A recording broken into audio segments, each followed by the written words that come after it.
Saudações a todos, que a paz esteja conosco. Vamos agradecendo primeiramente a Deus, agradecendo também a presença de cada um de vocês no estudo de hoje. E nós vamos dar continuidade no Livro dos Espíritos. Lembrando que nós estamos no livro primeiro, As Causas Primárias, no capítulo terceiro, A Criação.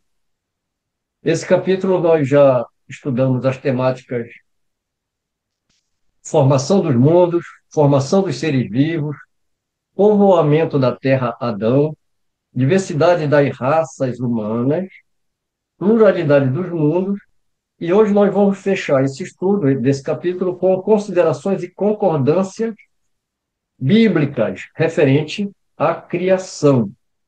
Aí eu vou então aproveitar o estudo de hoje para iniciar com essas considerações sobre a questão de raça.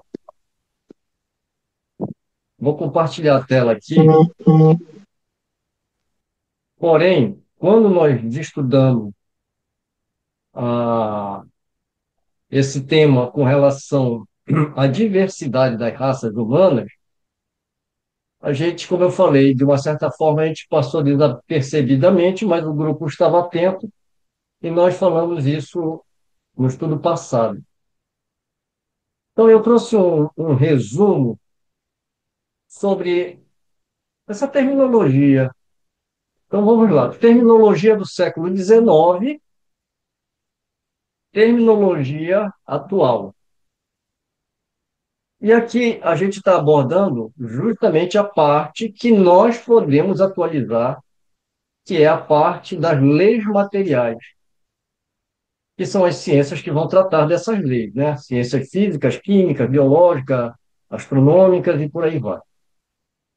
Então, o termo raça, que foi muito usado no século XIX, inclusive por Kardec, alinhado ao vocabulário científico da época, hoje deixou de ser utilizado no campo técnico da biologia e das ciências humanas quando se refere à espécie humana. Então, é uma coisa que a gente já vem falando há um tempo sobre a necessidade da gente atualizar a parte científica, justamente por causa da evolução. E o Kardec ele tinha que se valer da ciência da época dele. Então, no século XIX, a biologia e a antropologia e a informação classificavam seres vivos segundo categorias fixas. Raça era aplicada tanto a variedades animais e vegetais quanto aos diferentes grupos humanos, muitas vezes associada a teorias hierarquizantes. Ou seja, aquela história de que uma raça seria superior, outra mediana, né, e outra inferior. Esse uso refletia a ciência positivista e também as correntes antropológicas e filosóficas que buscavam explicar diferenças culturais e físicas por determinismos biológicos. Tudo isso daqui é muito importante da gente ressaltar, e a gente vai deixar isso, a cereja do bolo, a gente vai deixar para o final, com relação àquela acusação de que Kardec é racista. Avanços científicos do século XX. A genética e a biologia molecular demonstraram que todos os seres humanos pertencem a uma única espécie, Homo sapiens, com variação genética mínima entre os grupos, que seria de menos de 0,1%. As diferenças físicas visíveis, como cor da pele, formato do nariz, tipo de cabelo, não configuram subespécies nem raças biológicas. Ou seja, não existem raças humanas no sentido científico-biológico. Substituição por etnia. O termo etnia passou a ser preferido. O termo etnia passou a ser preferido porque foca em aspectos culturais históricos e sociais, e não em diferenças biológicas. Etnia inclui língua, religião, costumes, memória histórica, tradições e até identidades compartilhadas. Isso evita a conotação hierárquica e reducionista que o termo raça carregava, sobretudo após o seu uso ideológico em projetos racistas do século XIX e século XX. Vamos abordar a razão técnica dessa mudança. Biologia. Não há base científica para subdividir a humanidade em raças. Ciências sociais reconhecem que as diferenças humanas são frutos de processos históricos e culturais, não de determinismo biológico. Assim, o vocabulário foi atualizado para refletir a realidade científica e afastar o peso histórico do racismo pseudocientífico. Portanto, Kardec usou corretamente o termo segundo a linguagem de sua época. Hoje, em contextos acadêmicos e técnicos, diz-se etnias ou grupos étnico-culturais, porque é mais fiel ao conhecimento científico atual e eticamente adequado. Observação: quando falamos da humanidade como um todo, o termo mais correto e aceito atualmente é espécie humana, Homo sapiens, e não raça humana, né? Esse é o termo técnico da biologia. Define a humanidade como uma única espécie, sem subdivisões raciais. O erro de utilizar raça humana é um termo ainda usado no sentido popular. Exemplo, a raça humana. Mas, do ponto de vista científico, não é preciso, porque já se demonstrou que não existem raças dentro da nossa espécie. Pode ser usado em textos literários, filosóficos ou espirituais, com valor simbólico, mas não como categoria biológica. O correto, né? Humanidade, espécie humana. Em contextos técnicos, o mais neutro e correto é falar em espécie humana ou simplesmente humanidade. Cientificamente correto, espécie humana. Usos comuns, no sentido literário ou religioso, raça humana como sinônimo de humanidade. Evitar etnia humana, porque não faz sentido técnico. Na verdade, eu acho que isso é, nós temos aí dois públicos, na verdade, né? Os espíritas e os não espíritas. Para os espíritas, o mesmo espírito pode vir ora numa etnia, ora em outra etnia, sem problemas. Isso faz parte da reencarnação. Agora, aqui na matéria, por exemplo, o Ministério Público exigiu uma nota explicativa no final do livro. E no final do livro tem uma nota explicativa sobre isso.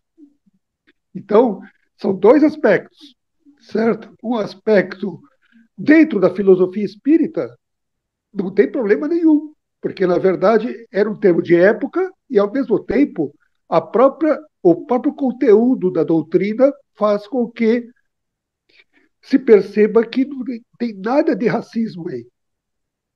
É isso. E tem uma outra coisa, que inclusive, no estudo passado, enquanto eu estava falando por que está escrito assim, essa, uma coisa assim que eu falei, e na hora nem me ocorreu, porque eu usei uma outra linha de pensamento. Mas enquanto eu estava editando aqui, eu coloquei, inclusive, na hora que eu falo isso, eu coloquei no vídeo, eu coloquei uma nota ali, né? Por que então que a gente não muda, na hora de traduzir o livro, tira a palavra raça e coloca etnia? Pode. Não pode. O Tratado de Berna, né, que diz que a obra de um autor morto, ela é inalterável. Você não pode alterar a, a, as palavras, o texto, porque isso vai. quebrar a integridade do pensamento do autor. Então, o mais correto é nos estudos nós atualizarmos. E na hora de traduzir, você colocar uma nota de rodapé, como a própria palavra azoto, né? Elemento químico que hoje você usa, né, conhece por nitrogênio. Já pensou se a gente saísse agora fazendo todas as correções? Daqui a pouco você tinha o Frankenstein. Porque, volto a repetir, quem tem autoridade para fazer uma mudança nessas obras? E outra, você perde totalmente a ideia que o autor queria trazer naquele momento, né? Então, por isso que quando a gente está estudando aqui, vocês percebem que as abas que estão abertas têm os livros originais em francês para a gente fazer as comparações quando a gente tiver dúvida, né? E não fica muito claro essa história da gente não ficar focando muito na ciência, porque a gente perde muito tempo falando sobre isso. O ideal é a gente atualizar, é a gente fazer o contexto, entendendo esse ponto. Agora a gente tem que se debruçar sobre o que os espíritos estão falando para a gente, que é o mais importante.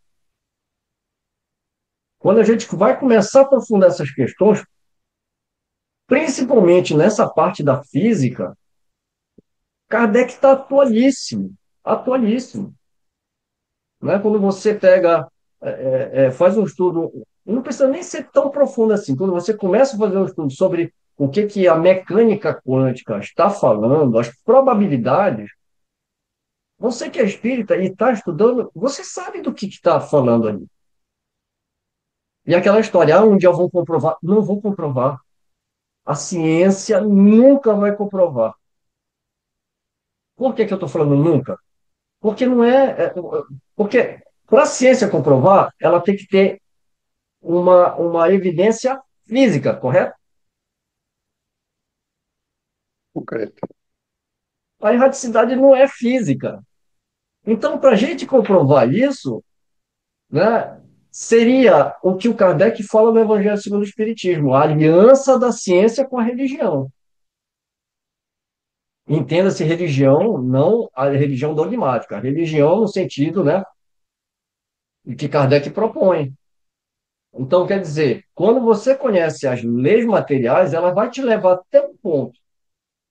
Nesse ponto, sabe aquela zona entre o preto e branco? Tem uma zona cinza. Essa zona cinza você vai invadindo até chegar no ponto branco. O ponto branco não é mais da alçada da ciência material, é da ciência espiritual. E como é que a gente comprova? De duas formas. Pelo ensinamento dos espíritos superiores, com a confirmação dessas informações por diversos médios em diversas localidades. E qual é a segunda? É desencarnando. Você, a segunda você desencarna, vai para lá, e aí você já começa, né, a perceber o que é erraticidade. Posso fazer uma comparação? Na verdade, eu gosto de trazer para o mundo concreto. Eu acho que os espíritos se encontram na sintonia. Na sintonia é uma comunicação também, certo? E desse jeito, eles conversam entre eles. Não precisa estar próximo do outro. Por exemplo, vemos o nosso estudo aqui. Um está num lugar, o outro está em outro, e a gente se reúne. Vamos voltar para o lado concreto. Na verdade, tudo depende da vontade do espírito. Bem, com relação ao termo, né, raça aqui, eu acredito que isso ficou bem entendido, e a gente vai voltar a esse assunto, porque a gente ainda vai ver a questão da frenologia estudada por Kardec, né, aqueles estudos lá que culminou justamente nesse processo aí que queriam, né, o Ministério Público entrou com um processo querendo mudar as obras porque era uma obra racista. E o engraçado que eles não se ativeram justamente na lei que existe, né, no Tratado de Berna, você não pode alterar essas obras. Agora, o que realmente requer é uma nota de rodapé. É necessário que coloque uma nota de rodapé. Agora, você não tem condições de colocar nota de rodapé para fazer o que a gente está fazendo aqui, porque ficaria inviável. Estamos falando de uma ciência do século XIX, estamos falando hoje, né? Você tem aí sondas aí no universo, você tem um avanço gigantesco na área científica. Você teria que escrever outro livro. Metade do livro ia ter que ser reescrito através da ciência atual, né? Esse trabalho é nosso. Esse trabalho de fazer um estudo e atualizar a parte que nos cabe, esse trabalho é nosso, né? E não ficar inventando de querer mudar o que Kardec escreveu.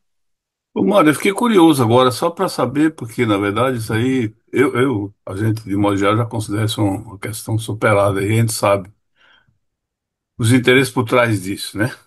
Mas, infelizmente, a grande maioria dos espíritos termina engolindo porque não estudam. Espírito do movimento espírita, né? Mas que negócio, que história é essa? O Ministério Público entrou com ação contra quem? Contra o espírito de Kardec? Como é que. Então, foi contra as traduções da FEB, né? Então, o Ah, entrou Ministério com. Público. Ah, Não, entendi. não é que o Ministério Público tenha feito isso. Acionaram o Ministério Público. E o Ministério Público, então, fez um comunicado lá com a FEB para ela se justificar. E falou, senhor juiz, existe o Tratado de Berna, nem que nós quiséssemos, a gente não pode, porque a obra ela não pode ser alterada, etc. e tal. O Ministério Público acatou na hora, porque realmente é uma lei que protege, é lei de proteção em violação de direitos do autor, que não pode ser modificada, né? Depois de morto. Então, quando ele apresentou a lei, o Ministério Público encerrou o caso. Agora, o que é adequado é colocar as notas de rodapé. É uma coisa que deve ser feita. Voltando ao nosso texto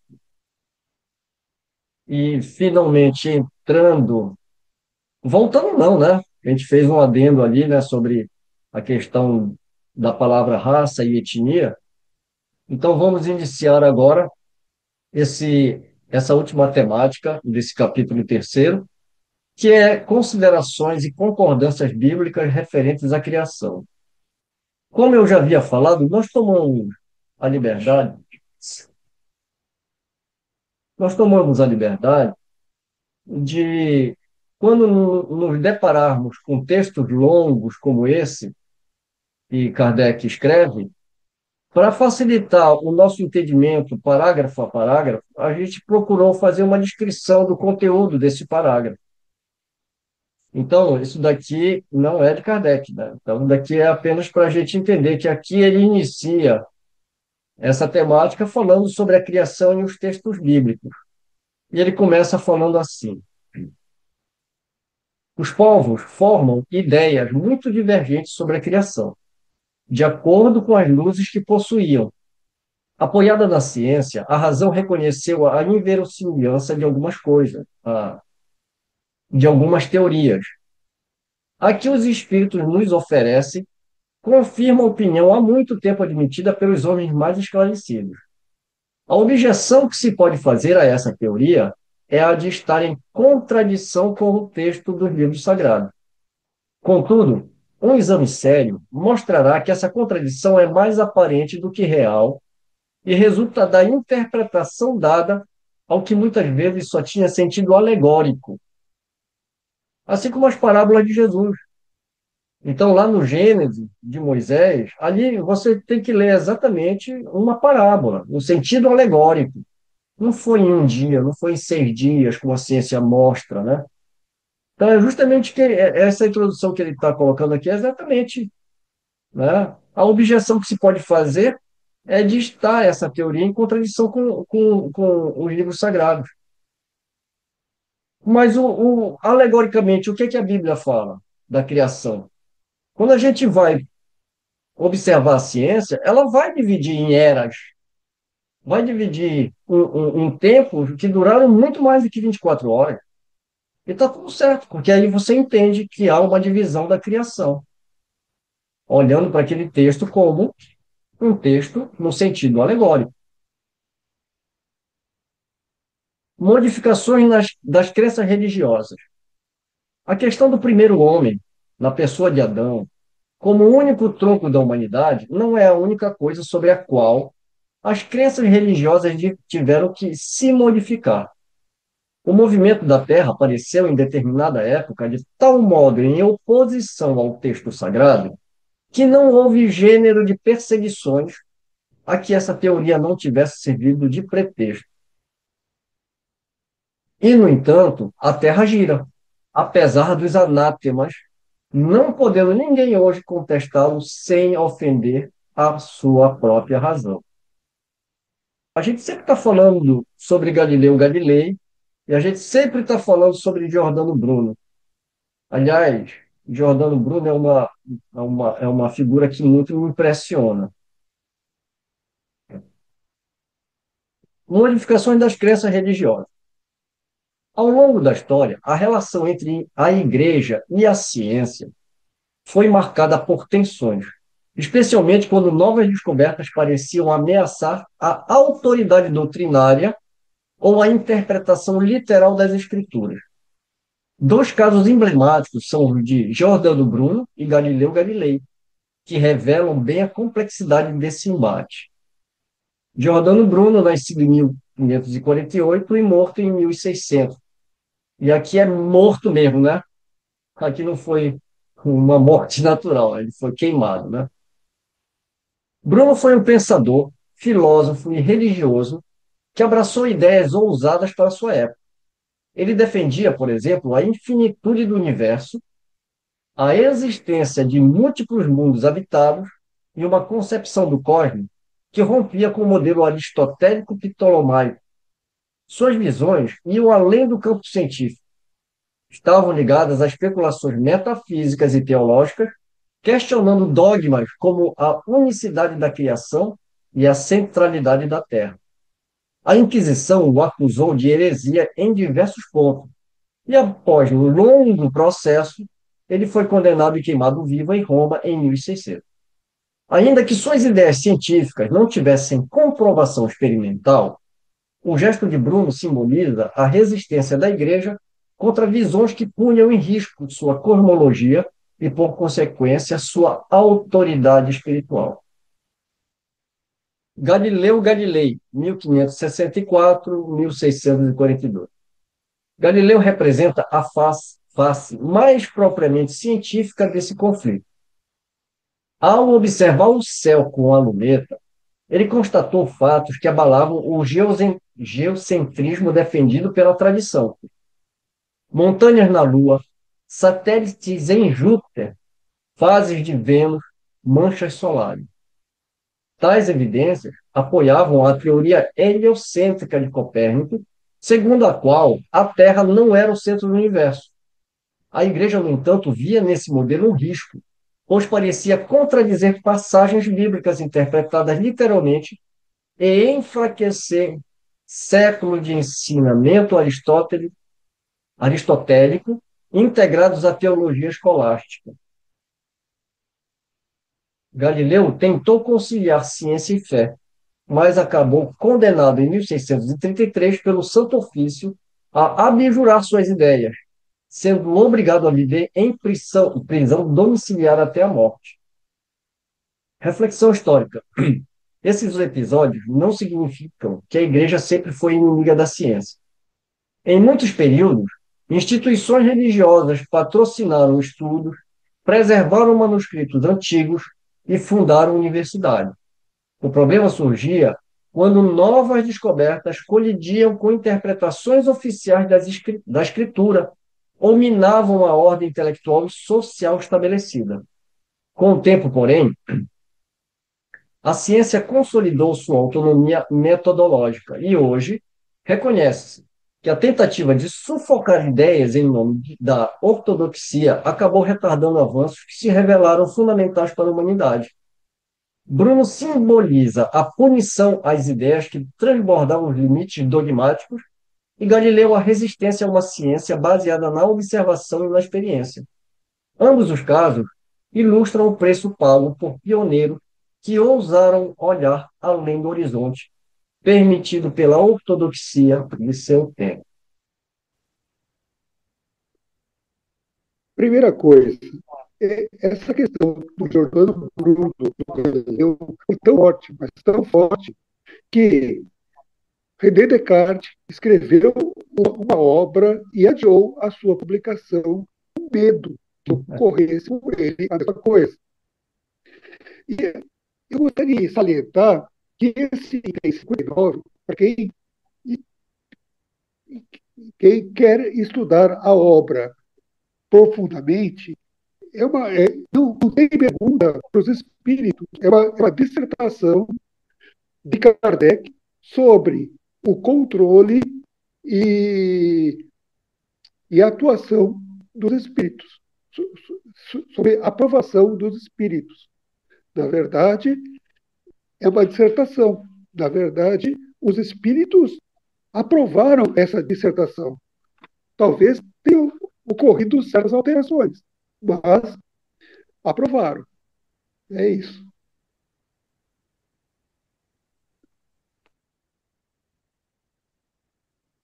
A gente tem outros nomes, né?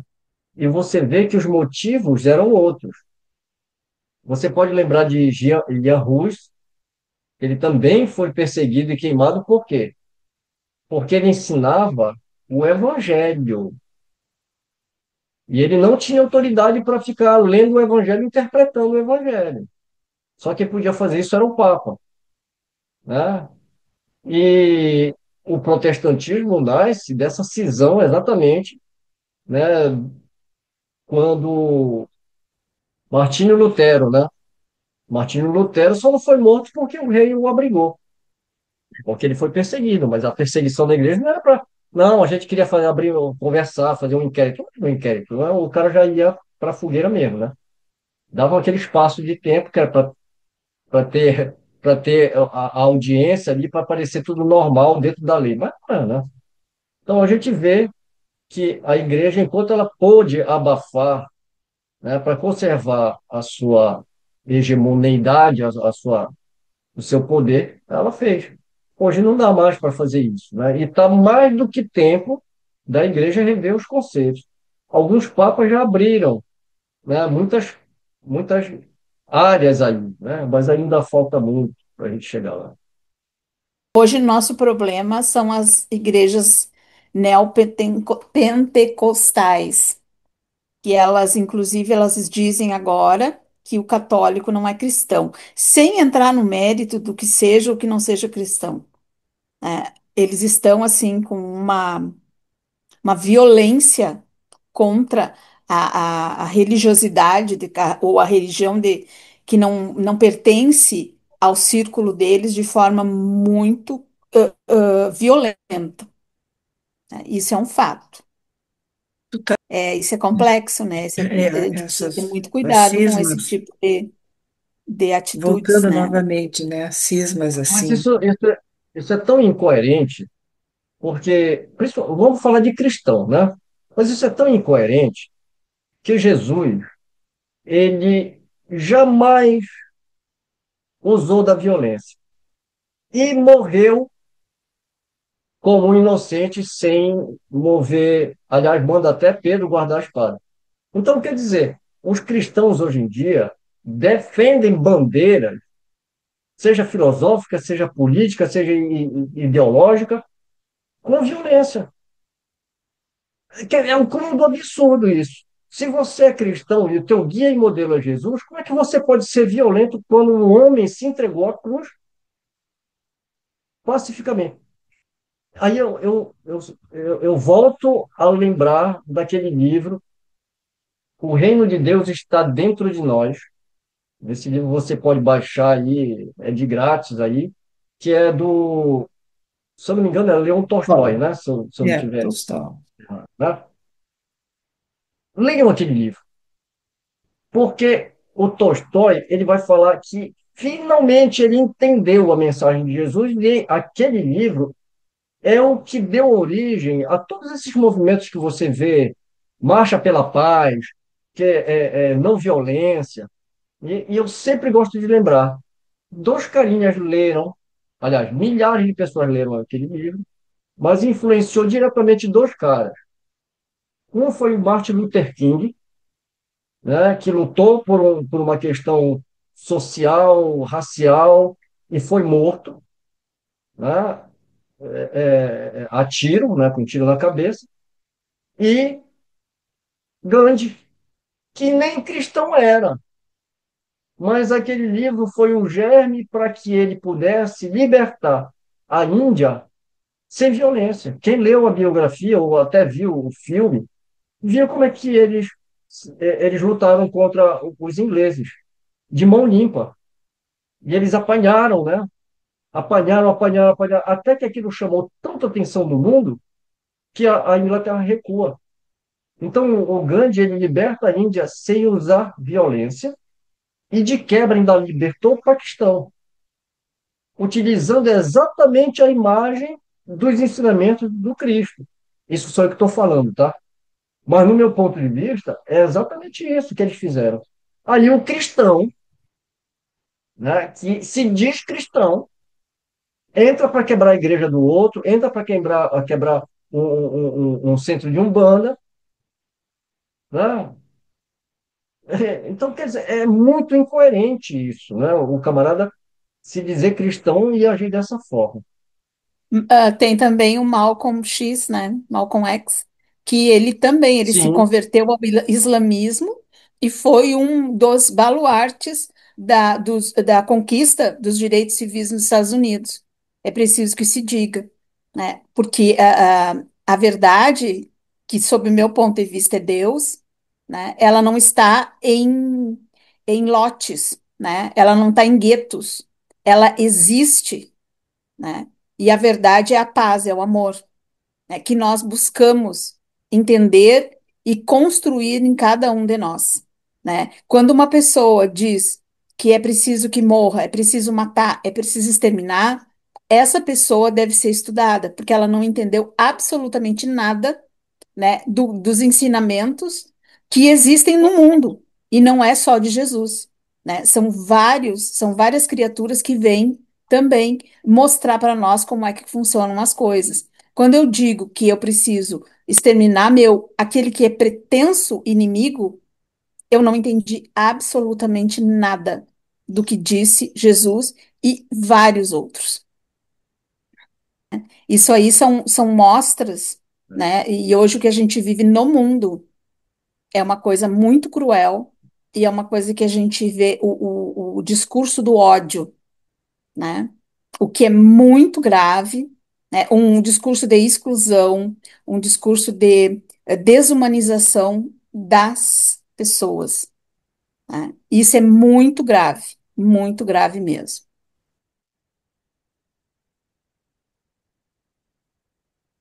voltando aqui para o nosso texto, diz também a Bíblia que o mundo foi criado em 6 dias e fixa a época da criação em cerca de 4.000 anos da era cristã.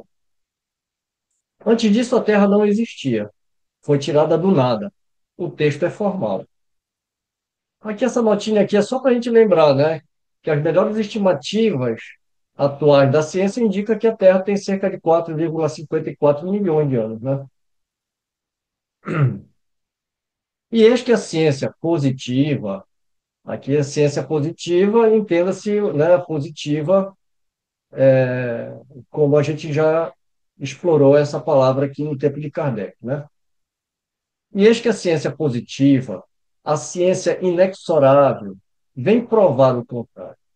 A formação do globo está escrita em caracteres indeléveis no mundo fóssil e está provado que os 6 dias da criação indicam outros tantos períodos, cada um, talvez, de muitas centenas de milhares de anos.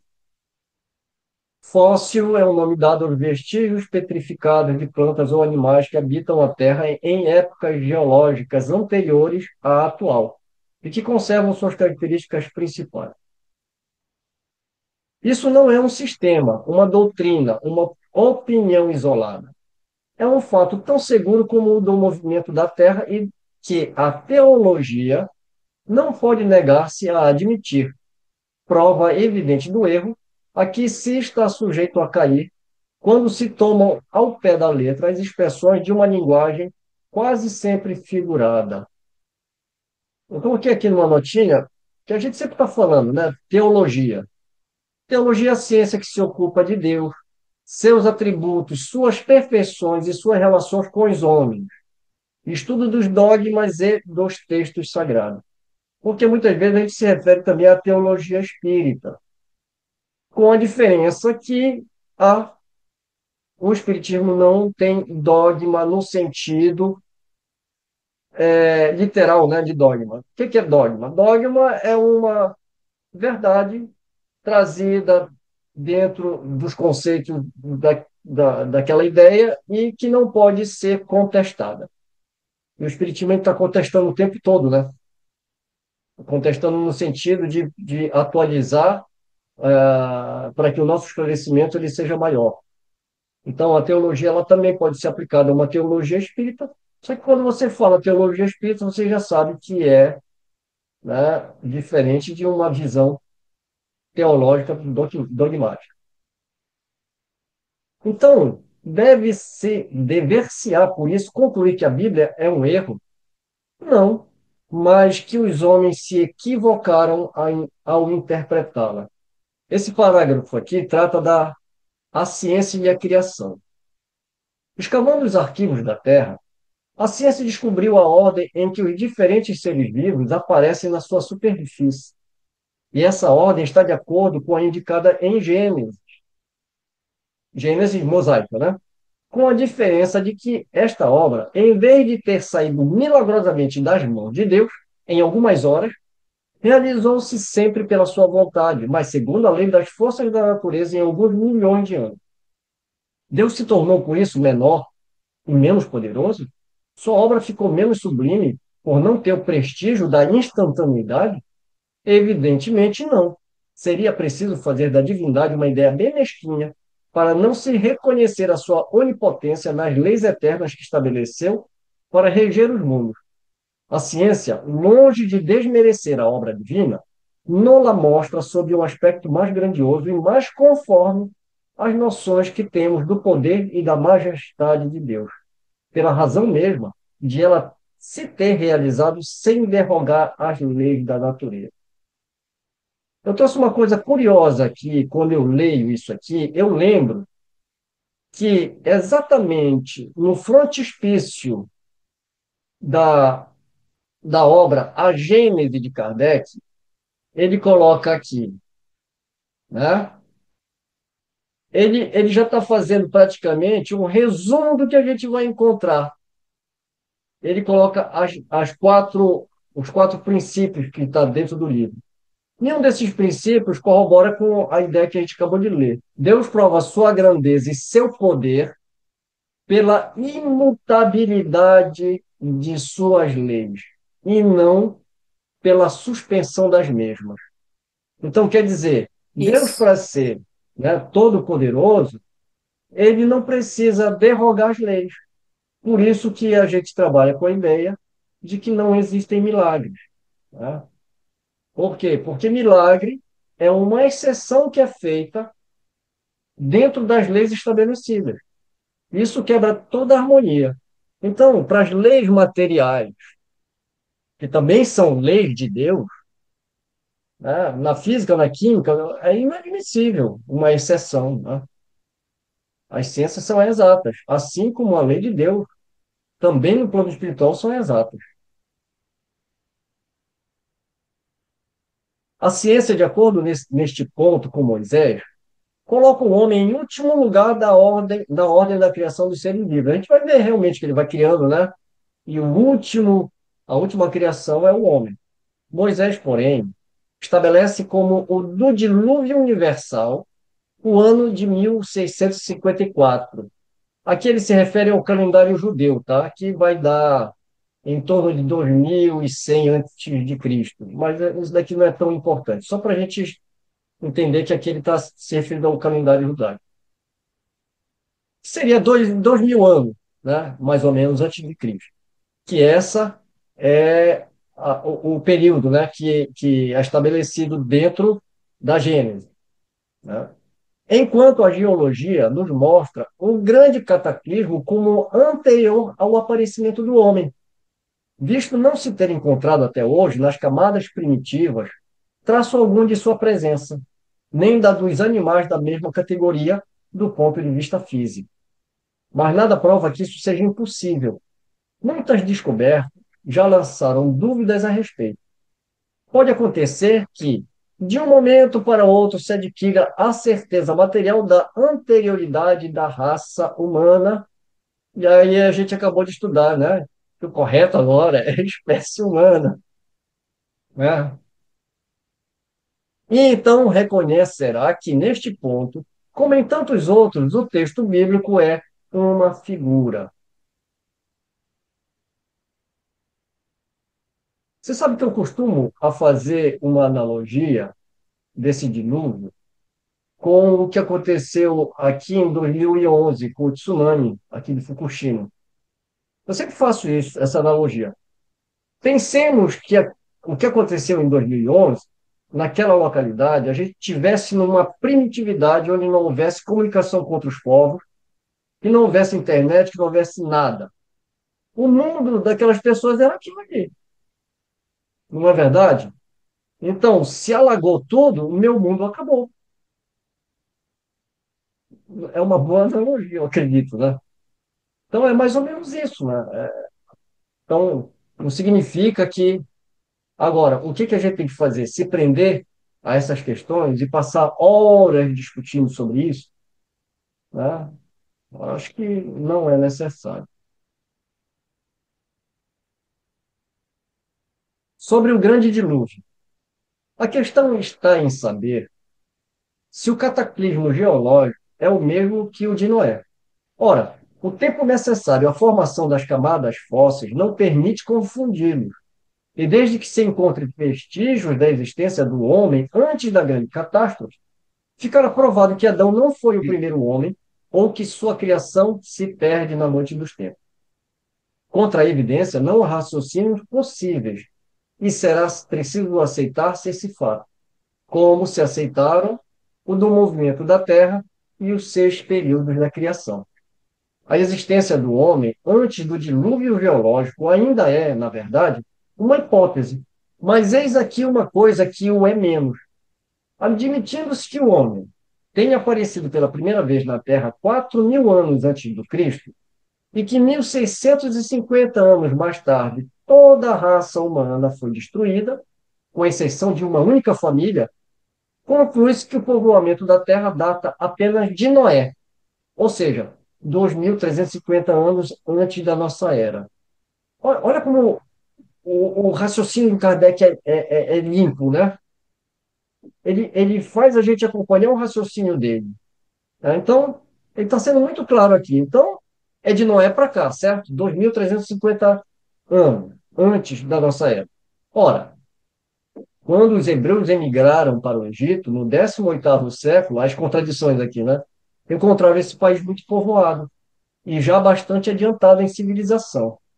A história prova que, nessa época, a Índia e outros países eram igualmente florescentes, como a China, por exemplo, mesmo sem se levar em conta a cronologia de certos povos, que remonta a uma época muito mais afastada.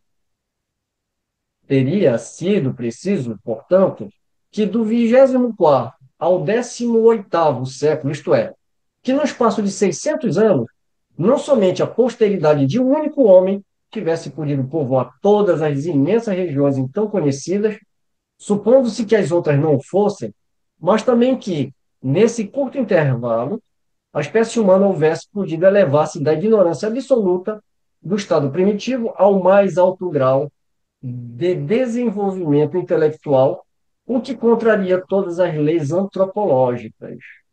E só para lembrar que a antropologia é a ciência que estuda o homem como um ser biológico, social e cultural. Vamos para o último parágrafo. Vamos aqui falar sobre a diversidade das etnias. Vamos não, Kardec, né?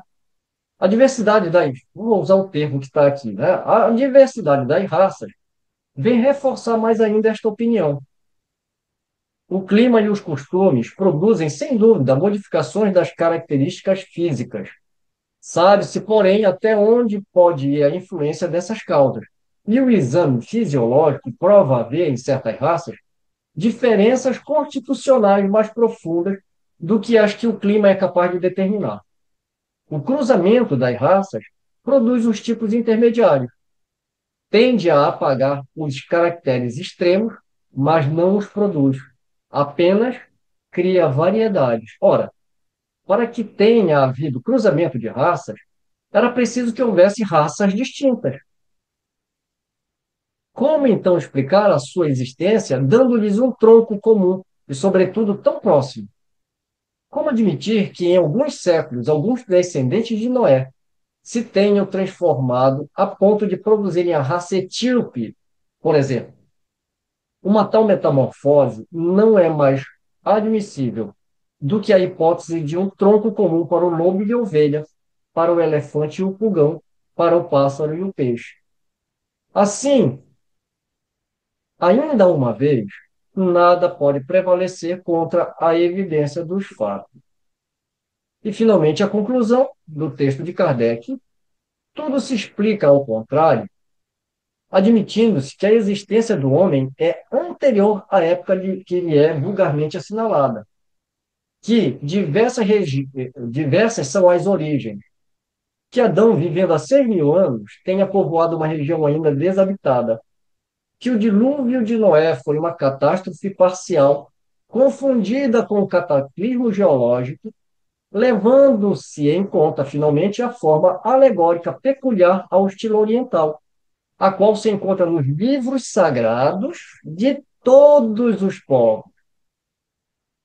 Por isso, é prudente não contestar com tanta leviandade as doutrinas que, cedo ou tarde, como tantas outras, podem desmentir os que as combatem. As ideias religiosas, longe de perderem alguma coisa, se engrandecem quando caminham ao lado da ciência.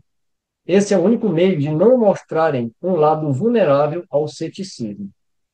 Aqui nós encerramos a leitura dessa última temática, no capítulo 3º, encerrando, e nós entraremos no próximo estudo sobre o capítulo 4º, princípio vital, que vai abordar seres orgânicos e inorgânicos, a vida e a morte, inteligência e instinto.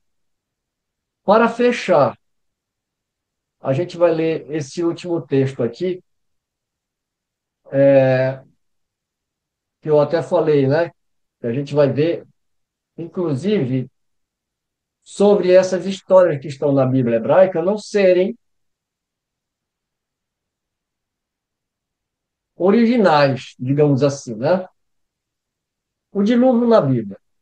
Relato principal, Gênesis, capítulo de 6 a 9. Narrativa. Deus envia um dilúvio universal para destruir a humanidade corrupta, preservando apenas Noé, sua família e os animais da arca. A tradição judaico-cristã interpretou esse evento como histórico e global por muitos séculos. Interpretações históricas e paralelas. Na Mesopotâmia, há relatos semelhantes, muito mais antigos, como o épico de Gilgamesh e a epopeia de Atrahashi, descrevendo também o dilúvio enviado pelos deuses. Muitos povos antigos têm mitos de grandes inundações, o que indica a lembrança coletiva de eventos catastróficos locais. No século XIX, com o avanço da geologia, passou-se a questionar a ideia de um dilúvio global literal. Geologia e ciência moderna. O que não encontramos? A geologia não mostra evidências de um dilúvio global ocorrido em alguns milhares de anos atrás. As camadas de rochas e os fósseis revelam uma história de bilhões de anos, sem sinais de que toda a Terra foi submersa recentemente. A diversidade de fósseis em diferentes estratos não seria compatível com um único evento aquático. O que sim encontramos? Houve muitos eventos regionais de inundações catastróficas.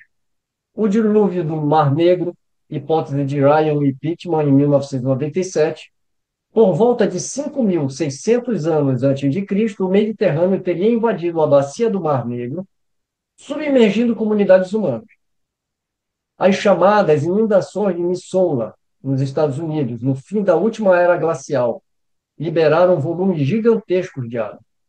No Oriente Médio, há vestígios arqueológicos de grandes enchentes locais nas planícies da Mesopotâmia que poderiam inspirar os relatos. Interpretação científica atual. O dilúvio bíblico provavelmente não foi global, mas a memória de inundações catastróficas locais transmitidas oralmente e incorporadas na tradição hebraica. A geologia confirma que tais eventos aconteceram em diferentes partes do mundo, mas sempre de forma regional. Com relação ao épico de Gilgamesh, eu já até citei esse livro aqui algumas vezes, né? Que livro que é esse, né? Na verdade, ele é conhecido como o primeiro livro da humanidade. Origem e contexto. É uma das obras literárias mais antigas da humanidade, escrita em sumério e acádio, na Mesopotâmia por volta de 2100 a 1200 anos antes de Cristo. Conta as aventuras do rio Gilgamesh, governante da cidade de Uruk, e sua busca pela imortalidade. Os textos chegaram até nós em tablilhas de argila, principalmente da biblioteca de Azurbanipal, Nínive, século VII a.C. O episódio do dilúvio que é narrado, né, nesse livro, um personagem chamado Utnapishtim, ou Atrahasis, em versões mais antigas, é avisado pelos deuses de um dilúvio destinado a destruir a humanidade. Tira aí Utnapishtim e coloca Noé, né? Ele constrói uma arca para salvar sua família e alguns animais semelhantes à história de Noé. Após a inundação, Utnapishtim solta uma pomba, uma andorinha e um corvo para encontrar a terra seca, muito parecido com Gênesis. Ao final, ele recebe a imortalidade como recompensa por obedecer aos deuses. Significado histórico-cultural. Evidencia tradições de grandes inundações circulando na Mesopotâmia antes da redação do Gênesis. Mostra como eventos naturais catastróficos, como inundações do Tigre e Eufrates, foram mitologizados. A semelhança sugere que a narrativa bíblica pode ter sido influenciada por memórias culturais mesopotâmicas, mas reinterpretadas com enfoque teológico monoteísta. Esse é o livro que eu me referi. Tem para venda na Amazon, né? E conta, lógico, a história de Gilgamesh, que era o cara, né? Ele tanto era o cara que tem uma frase que eu acho muito interessante. A gente sempre fala, né? Não olha para o abismo que uma hora você cai. Gilgamesh era conhecido como ele que o abismo viu. Eu acho interessante isso. Bem, então, mais uma vez, eu quero agradecer, né, por esse estudo junto com vocês, que nós possamos estar juntos mais vezes e que todos tenhamos uma boa semana. Então, um beijo no coração de todos e até o próximo estudo. Tá?